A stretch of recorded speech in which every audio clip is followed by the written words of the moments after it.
Road కూర్చొని నువ్వు కారణం. అరే స్టేట్ పోతా అంటే ఎందుకు అవుతున్నాయి నన్ను? మరి వెళ్ళిపోతున్నా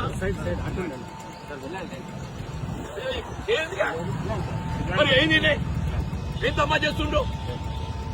అరే చెయ్యి స్టేట్ పోతా తెలుసు. ప్రజాస్వామ్యం మాట్లాడుకోలేదా? మీ ధర్నా అయిపోయింది. Is all right. మీ రైతులు తగ్గిపోతే వెళ్ళిపోతా. అదే ఏం నడుస్తుంది ఏంది? ఏం నడుస్తుంది ఏంటంటున్నా నేను చక్కగా బండ్ల పోయేటోళ్ళు బండి ఆపి నేను రోడ్డు మీద కూర్చొని కారణంగా ఈ పెద్ద మనిషి, నేను రోడ్డు మీద కూర్చొని కారణంగా ఈ పెద్ద మనిషి అంటున్నాను. నేను బండ్లు ఆపుతున్నా అంటే నువ్వు కారణం. బండ్లు ఆపుతుంటే ఎవరి కారణం? మీ అందరికీ సాక్ష్యం. మా పాత్రికేయ సోదరులందరూ కూడా, మా పాత్రికేయులందరూ కూడా సాక్ష్యం అని చెప్పంటున్నా.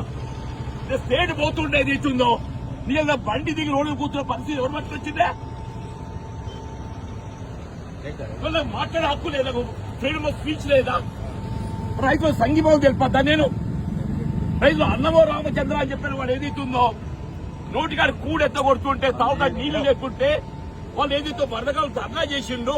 మీరు ధర్నా లేపింది అయిపోయింది. ధర్నా లేపింది అయిపోయింది బాబు. అయినాక కూడా మీరు ఏం అరాచకం? ఇప్పుడు ధర్నా లేదక్కడ. రైతులు డిస్పర్స్ అయిపోయాను. రైతులు డిస్పర్స్ అయిపోయాను. ఎందుకు తేడుకుంటాను నేను? మరి నేను వెళ్ళిపోతాను. నువ్వు కారణం.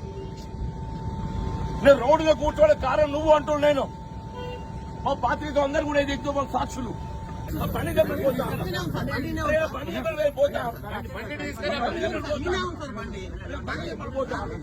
ఎటుపోతానా? నన్ను ఓడెక్కించి నువ్వు సమాజ్ చేస్తున్నావు. ఏమంటున్నా? వారికి కూర్చున్నామని మీరు కూడా కూర్చోండి. ఆగనీయకండి అంటున్నా కదా. ఇప్పుడు మీరు దయచేసి కార్లో కూర్చోండి.